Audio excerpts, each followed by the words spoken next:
بسم اللہ الرحمن الرحیم سبح اسم ربک الاعلی الذی خلق فسوى والذی قدر فہدى والذی اخرج المرعى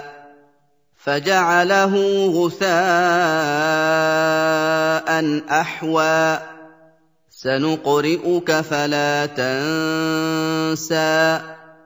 إلا ما شاء الله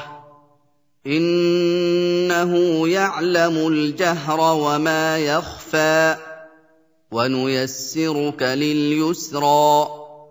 فذكر إن نفعت الذكرى سيذكر من يخشى ويتجنب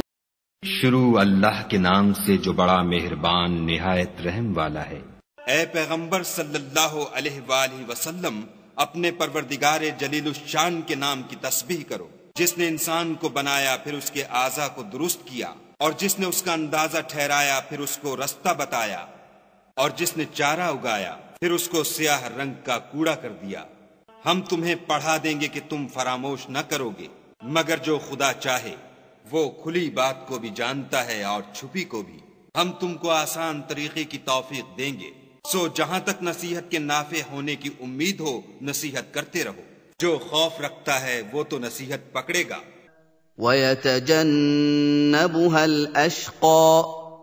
الَّذِي يَصْلَى النَّارَ الْكُبْرَى ثُمَّ لَا يَمُوتُ فِيهَا وَلَا يَحْيَى قَدْ أَفْلَحَ مَن